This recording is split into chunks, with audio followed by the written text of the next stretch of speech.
Bitter criticism. Today we are criticizing science and we are not smoking weed. Not today. I just smoke weed once a month or something when I don't have nothing important to do. Like when I can relax, understand? When I can analyze things in the best way. Not this time. This time I will only read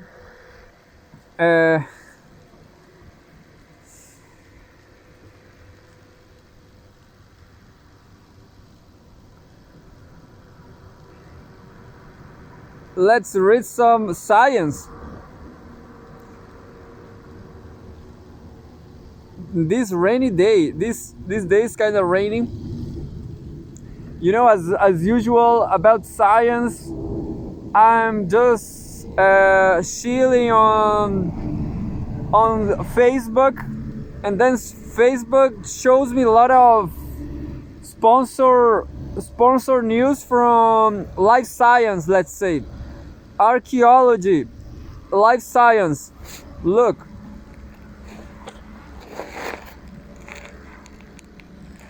that's it. Famous town child fossil from South Africa is 2.58 million years old. New study finds. This news is by Francis Takerai, published 3 days ago. A new study examines fossil teeth of the town child to hone in on its age. When you purchase 2 links on our site, we may earn an affiliate commission. Yeah, life science. So buy things for life science. Would you? We have a photograph of a skull, a reproduction of the town child skull. The town child was an Australopithecus africanus who lived over 2 million years ago. The photograph is by Peter Horry. So it's an image of a fake skull. What about that? No. No, I guess the reproduction they refer to the photograph. Yeah. Anyway, 100 years ago, the discovery of a skull in South Africa's northwest province altered our understanding of human evolution. The juvenile skull was dubbed the town child by Raymond Dart, an anatomist at the University of the Witwatersrand, who is first described. And there's this girl over there, Luna. Luna is so popular. Oh, I'm not in a good position to throw some stones. Anyway, the juvenile skull was dubbed the town child by Raymond Dart, an anatomist at the University of Witwatersrand, who first described it. In 1924, Dart could not say exactly how old it was, but he announced that it belonged to a new species, which he named as Australopithecus africanus. It was the first evidence that confirmed British naturalist Charles Darwin's assertion that apes and humans shared a long ago common ancestor, and that humanity originated from Africa. What about that? Oh, sorry dog. You dog, me human. Following on from the town child, new discoveries of Australopithecus africanus were made. Many. Oh, I'm sorry. I'm will do an arrange here because no, it's fine, I guess. because it's raining, and the phone is getting water, so I will put a protector for the water. That's it.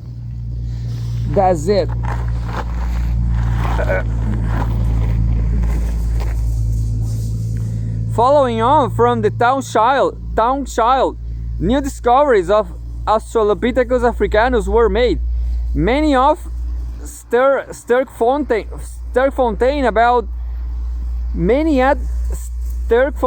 about 70 kilometers southwest of Pretoria. Sterkfontein is located within the Cradle of Humankind, which is a UNESCO World Heritage Site. Cradle of Humankind. In the century since the town child was found and described, a great debate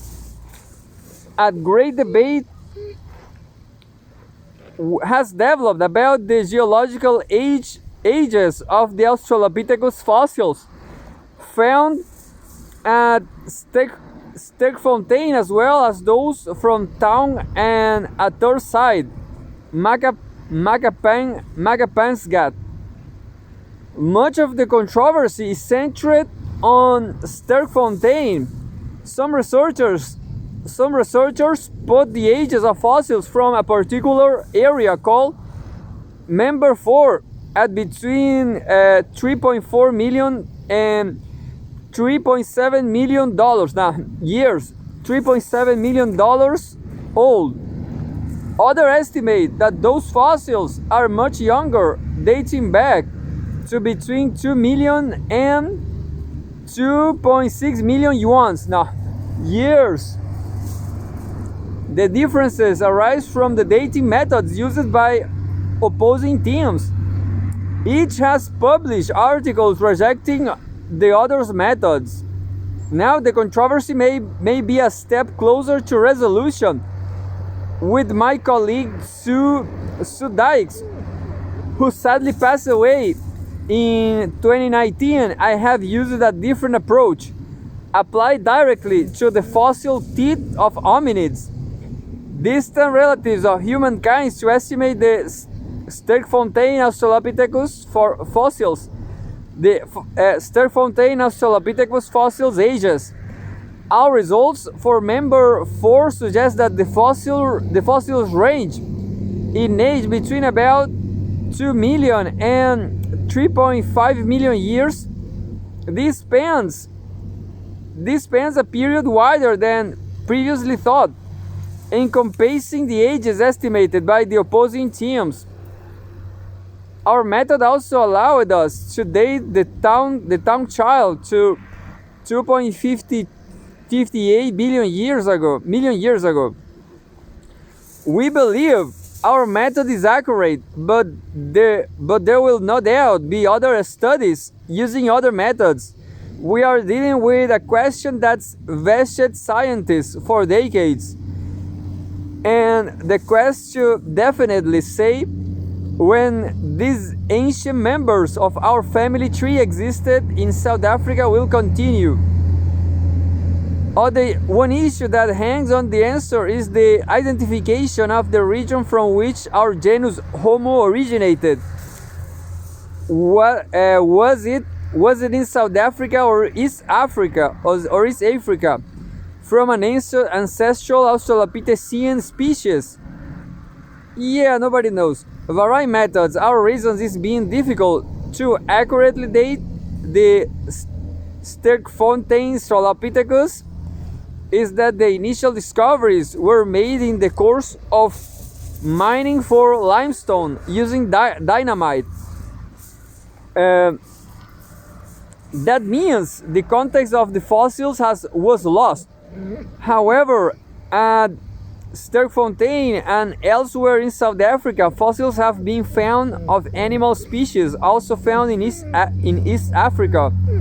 Volcanic deposits in the East Africa have traces of potassium and argon, which allow for accurate key air radiometric dating.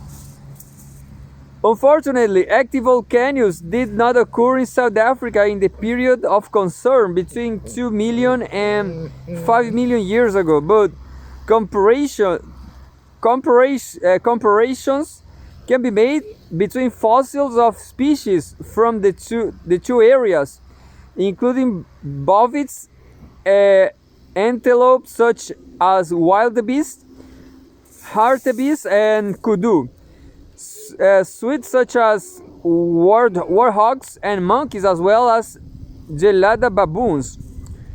Uh, since the East Africa fossils can be well dated, using the accurate KR radiometric method, the ages of the same species in South Africa can be estimated. This approach is referred to as biochronology, and is how one set of researchers in the debate reached their conclusion that the Skerfontein fossils from member 4 are between 2 million and 2.6 million years old. Essentially, the same ages have been obtained from uranium-lead and paleomagnetic studies. The group that sets the fossils ages at between 3.4 million and 3.7 million years old, meanwhile used an approach called cosmogenic nuclide dating. They reached their conclusion by using the elements beryllium and aluminium to estimate the ages of chert, a type of sedimentary rock in Sterkfontein cave deposits associated with hominium fossils from member 4. Oh, it's huge. This article is huge. I just quit then. But nobody will know the truth. But I thank very much to Francis Thackeray, Honorary Member Associate Evolutionary Studies Institute. Yeah, was a very nice. But the question is, nobody knows for sure what happened. I care. I do care.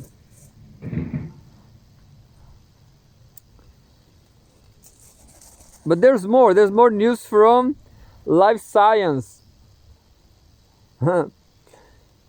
Life Science on Facebook. Look, I received these publications from Life Science, and says 9 miles of solid diamonds may lurk beneath Mercury's surface. New study finds. What? Anyway, it's so far away. Mercury is so far away, so hard to get there, I guess. It's too hot. I just going to read the headline and the subtitle. 9 miles of solid diamonds may lurk beneath Mercury's surface. New study finds, by Deepa Jain, published two days ago.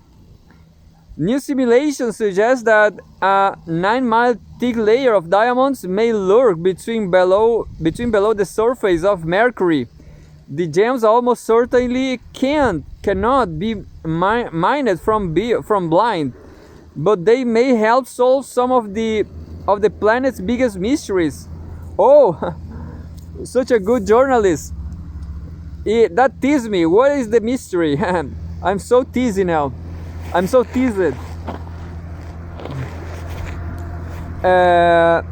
When you purchase, anyway, Mercury, seen in this false color image, may have a deep layer of inner diamonds. New research finds.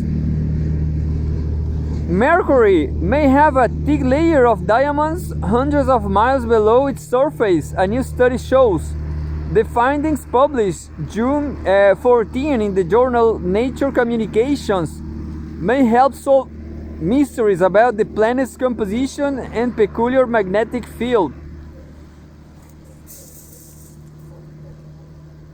Mercury is filled with mysteries. For one, it has a magnetic field, although it's much weaker than Earth's. The magnetism isn't expected because the planet is tiny and appears to be geologically inactive. Mercury also has unusually dark surface patches that NASA's messenger mission identify as graphite, a form of carbon. The latter feature is what sparked the curiosity of Yan Hao Ling, a staff scientist at the Center for High Pressure Science and Technology Advanced Research in Beijing, and co-author of the study. Mercury's extremely high carbon content made me realize that something special probably happened within its interior, he said in a statement. Despite Mercury's oddities, scientists suspect it probably formed the way other terrestrial planets did, from the cooling of a hot magma ocean. In Mercury's case, this ocean was likely rich in carbon and silicate.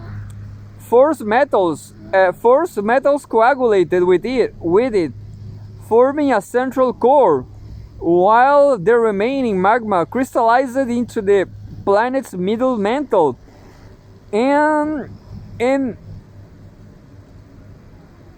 outer crust. You know, I just realized that I'm pretty sure about this now. Planet Earth, all the 9 solar system planets, all of us, we are part from the sun. You know, we share the same origin. We once upon a time we all this. I'm not sure now about that. What the hell is that? But you know, a solar system. Our solar system is not just carbon. You know, there are a lot of gases behind Mars. I'm going to do a research right now. Look on YouTube how solar system has formed. How solar system formation. I'm pretty sure that the planet Earth, our planet, our Earth mass is from the sun itself. Solar system formation. We have, well, I want a very short formation of planets, nebular hypothesis. Yeah, look, it's just like that. 3 minutes. Just watch this video, 3 minutes. Empieza a aprender un nuevo idioma con Duolingo. La nueva ruta de Duolingo te ayudará a desarrollar las habilidades. Just 1 second. Formation of the planets.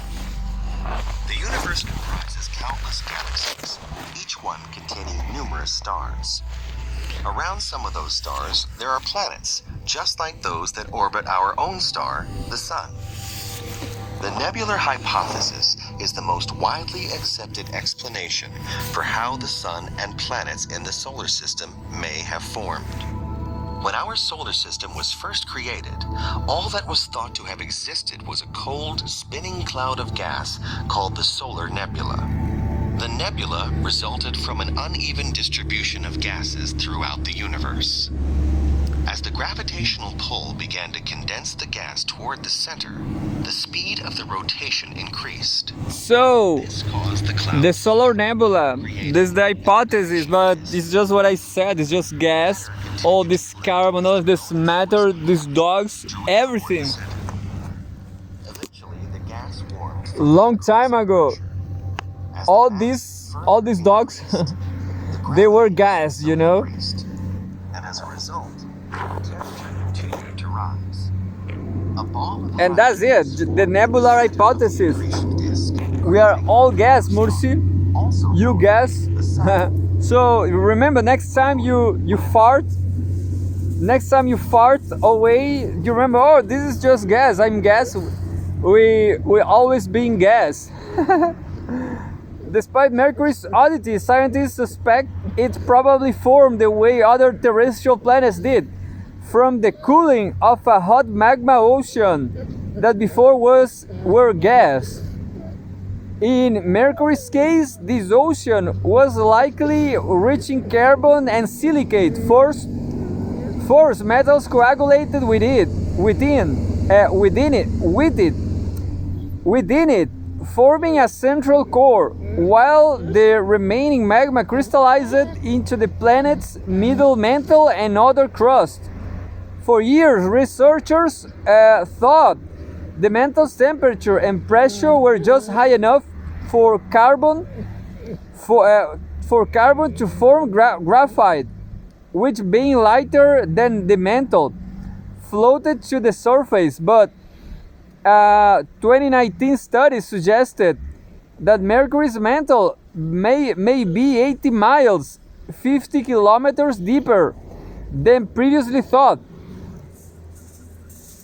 That will considerably ramp up the pressure and temperature at the boundary between the core and the mantle, creating conditions where the carbon could crystallize into diamond. Well, I will let this right here because this life science is true. I will tell the name of the great journalist. Donald Trump will say the beautiful journalist. Maybe he's a female. But yeah, the Republicans, I don't know why they say everything is beautiful. Beautiful.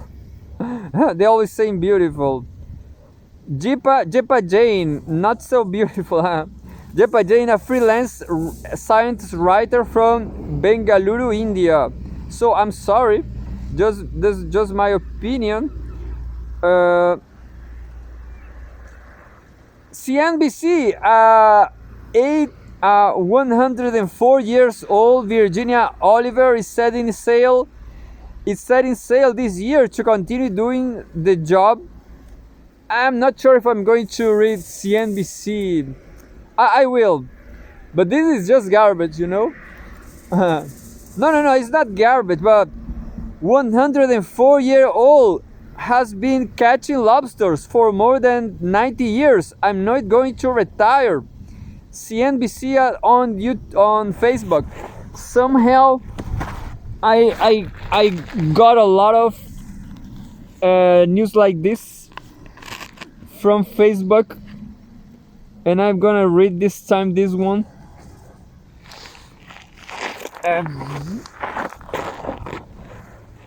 I will show you. Right from CNBC. CNBC people, yeah. It's not CGTN, finally. Not CGTN. Health and wellness. 104-year-old has been catching lobsters for more than 90 years. I'm not going to retire. Published July 17. This is recent from Renee Onke. Twitter, I'm guessing social media. I am Renee Onke. I guess she's a beautiful black woman. Anyway, Virginia Oliver, 101 at the time. She was 101 years old. Maybe she retired by this time.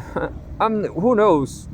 She was at the time bans a lobster clown as her son Max passes them for her from their lobster traps. Ian Penobscot Bay in Maine on July 31. On Maine. Yeah, this is a United States state. Well, this article is from Joseph Precioso. Oh, the photograph. Yeah. A 104 years old Virginia Oliver plans to set sail and continue doing the job she's loved for 90 years. Catching lobsters.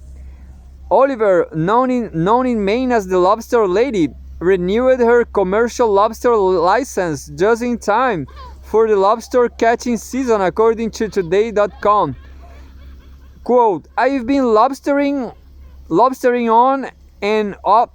I've been lobstering on and off for 91 years, Oliver said in the mini documentary Conversations with the Lobster Lady. The short film was shot in 2019 by Wayne Grain and Dale Sharehold.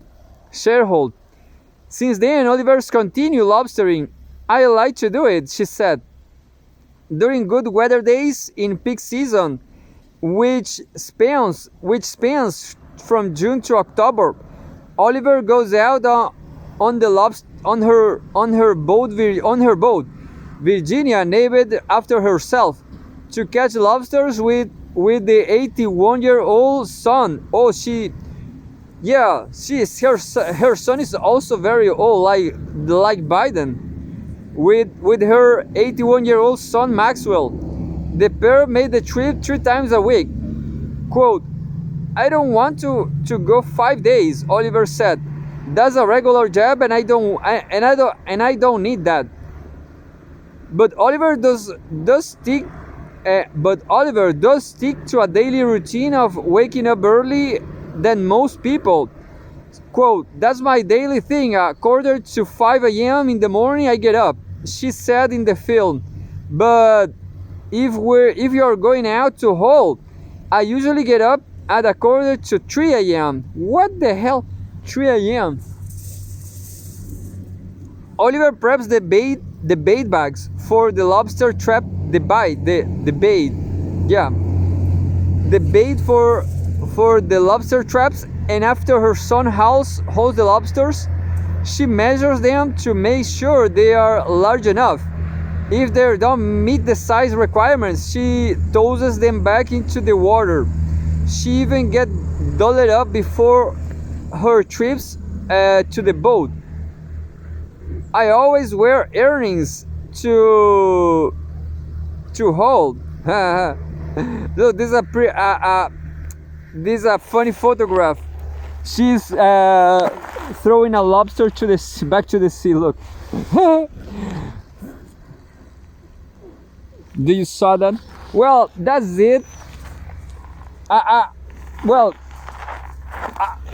Maybe CNBC saying that all Americans should work forever, never retire, work until it's 200 years old. What about that?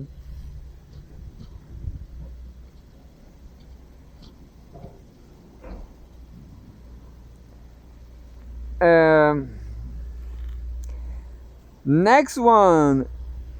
I guess this is better. Oh, I'm sorry, Oliver, but you should retire. You're so old.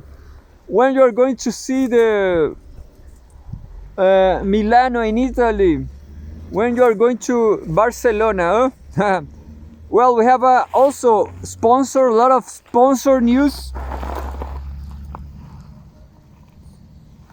Sponsor news from Facebook. This is Popular Science. The Bull experiment may finally uncover the elusive stuff that makes up 95% of the universe. Scientists build an ingenious trap to catch dark matter. I have zero idea about this. Popular mechanics. Dark matter, Zero idea. Science, popular mechanics.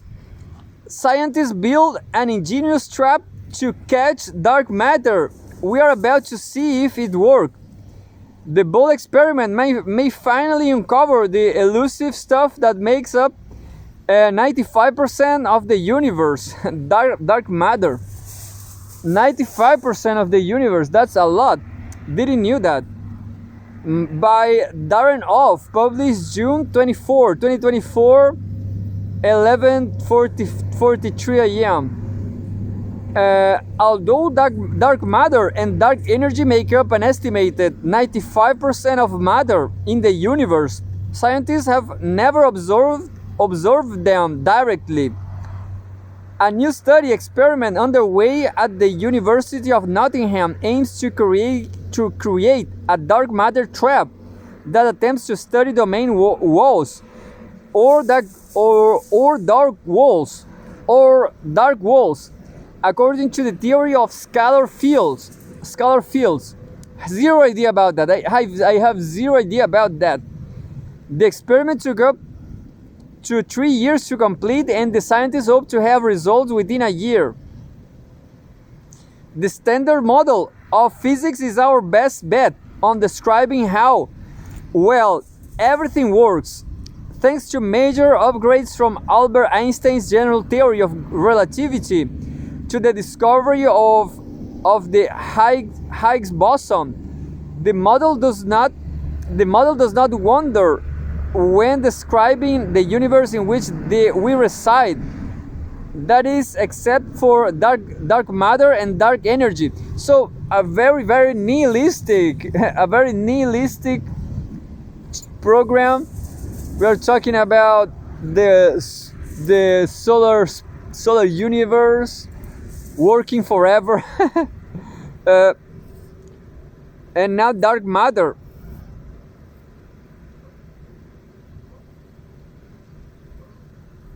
And that's a pretty caveat. Scientists estimate that these two concepts, which we are never detected, actually make up 95% of all matter in the universe. That means all our expensive optical telescopes, radio arrays, interplanetary rovers, and any other spacecraft or instruments well into the future will only glimpse a mere fraction of the universe matter. However, we've been able to infer the existence of this mysterious stuff based on its believed gravitational effect on visible matter. And now scientists from the University of Nottingham build a trap designed to get a closer look at this ever elusive concept. In a new study published in the journal Physical Review D, scientists from the University of Nottingham introduced a particle known as a scalar field and constructed a trap to detect an effect of dark matter called domain walls or dark walls. Professor at the University of Nottingham and lead author Claire Burridge explains. And now it's going. Now there's the explanation. And pay attention. Quote: as density is lowered, the effects from this is similar to when water freezes into ice.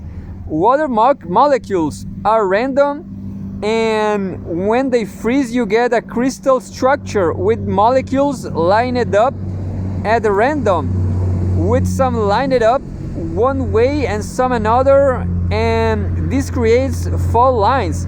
Something similar happens in scalar fields. As the density gets lower, you can't see these fault lines by eye, but if particles pass across them, it might change their trajectory. These defects are dark walls and can prove the theory of scalar fields.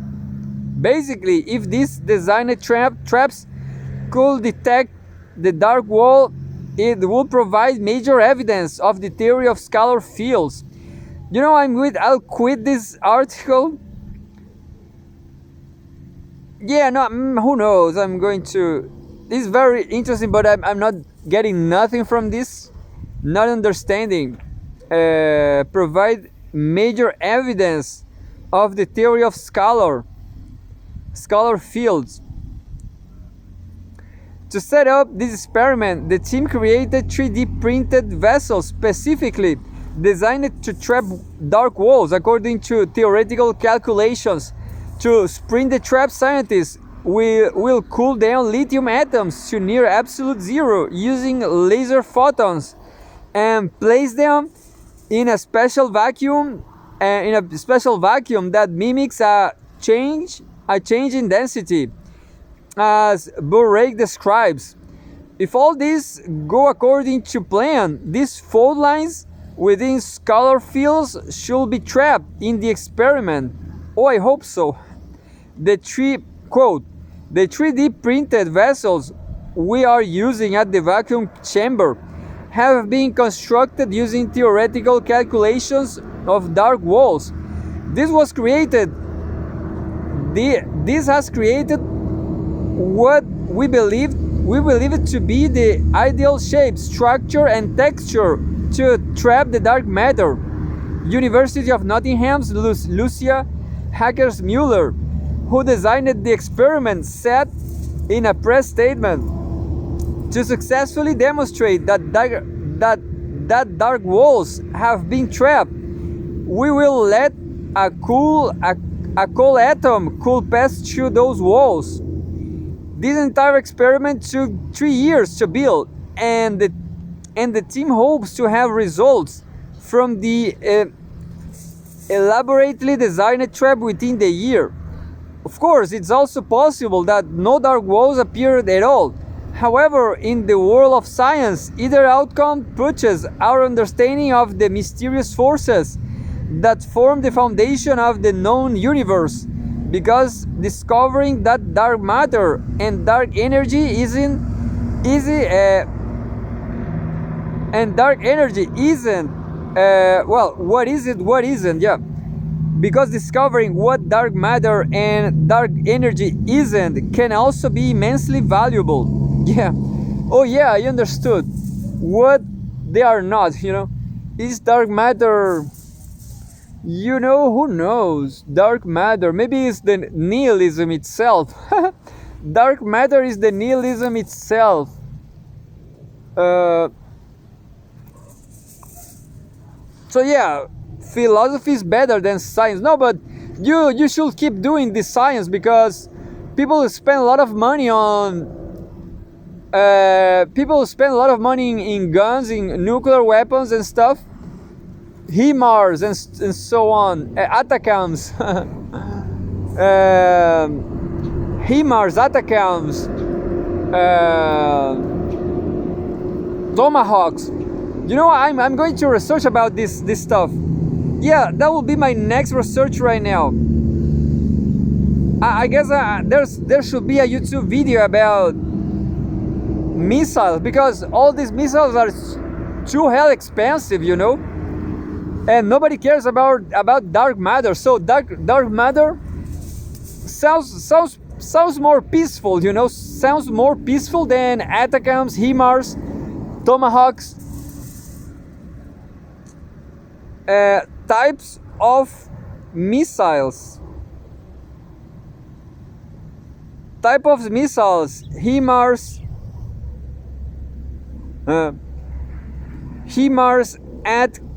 ATACMS, Tomahawks. I hope there's a video just about missiles, how missile system works. ATACMS, MLRS. HIMARS precision strike. No, what's going on? Looks like no. Well, I just found a page, AI Tally, and there's a video says about 8 minutes how missile system works. It's not just the missile; it's the missile and the truck. ATACMS.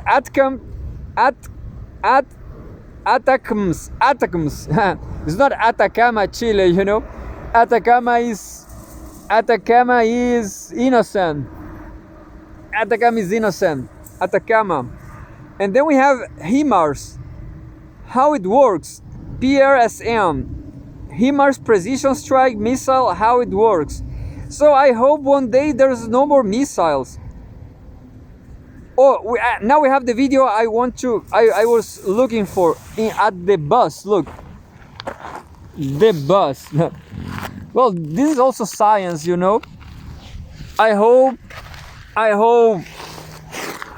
I just hope the dark matter discoveries are used to create more missiles.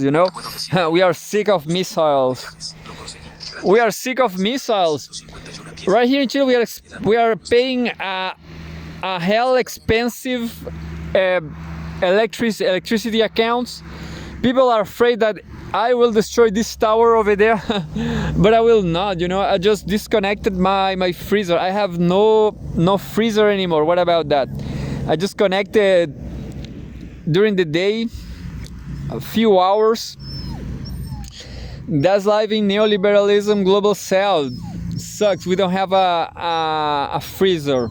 We cannot pay a freezer. With Vladimir Putin's nuclear threats, long-range intercontinental missile.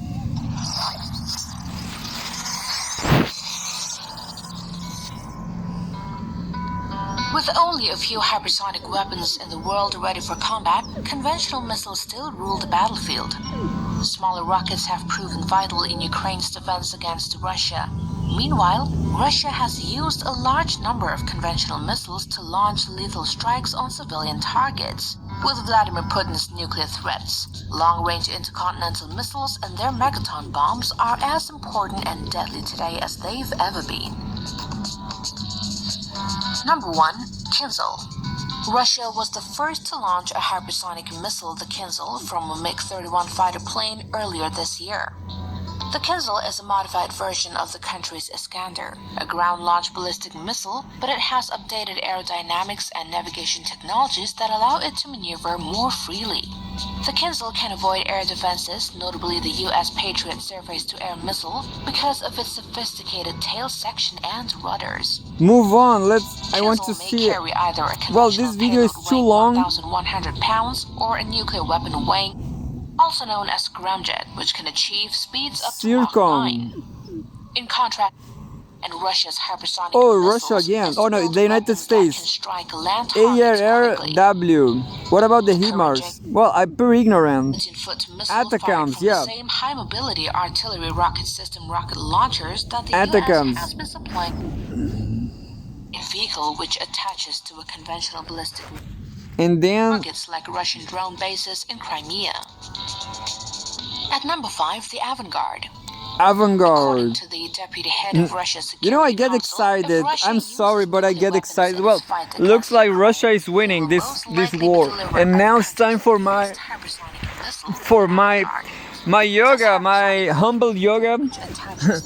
Please don't send a missile to me right now. Not in front of my yoga. Is a novel ICBM warhead. ¿Qué pasa, Milu? Well, just remembering that Daniel Jadue is in prison because he is doing well for Chilean people. There's the only who can save us from neoliberalism, I guess. Maybe not. Maybe nobody can save us. Go China!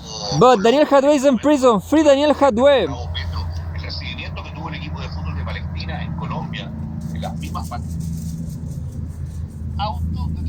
Daniel Jadue, freedom!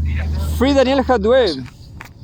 Tenemos un video, Ricardo, si no me equivoco. These videos, this is a podcast he used to do. This is a video, a podcast Daniel Jadue used to do when he was free. Por ejemplo, And that's why Chilean society, Chilean elites, they took him to the prison because they can stand this podcast telling all the truth about Chile. participación cultural. ¿No? Ir a ver a un cantante a un recital es acceso a la cultura. Ir a cantar en 1000 guitarras para Víctor Jara e ir a tocar es participación cultural. ¿No? Hay una diferencia entre cuando los sectores populares participan de la construcción cultural de un país y uno cuando mira la historia de Chile se da cuenta que los mejores exponentes de la cultura en literatura, en arte, en artes visuales vienen de los sectores populares. Y si ellos no tienen participación cultural, no tienen tiempo, no tienen infraestructura, no tienen posibilidad de participar en la gestación de la cultura, no es una ciudad inteligente. Daniel, tú una vez lo dijiste, creo, en este mismo programa, y creo que vale preguntártelo de nuevo en relación a este estudio que salió que Santiago es la ciudad más inteligente de América Latina. Tú me decías que para que existan en algunos sectores calles de este porte, tienen que existir en otros calles de este porte, o pasajes de este porte, sobre todo los... ¿En qué lógica está? es cosa de verlo. Esto viene de una afirmación que hace un gran urbanista que se llama Manuel Castells, que dice que la ciudad es la expresión formal del modelo que lo construye, ¿no? Y por lo tanto, la ciudad que construye el modelo neoliberal es la expresión formal del modelo neoliberal. Y el modelo neoliberal, lo hemos visto con el último estudio de la Fundación Sol, concentra el 50% de la riqueza en el 1% más rico de Chile. Uno podría pensar que en la ciudad neoliberal, no, el 50% de los recursos que están efectivamente dispuestos en el territorio, en los terrenos. You know, Tommy was, oh my fuck, I just, well, I lost, I don't know how much I lost, how much I lost on this, yeah, so sucks.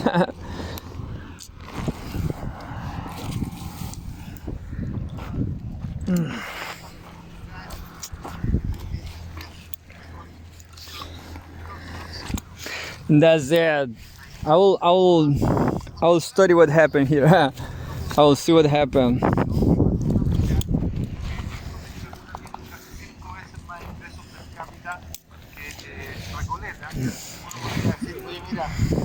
So yeah, this Daniel Jadue, he was a major of Recoleta, a small metropolitan city.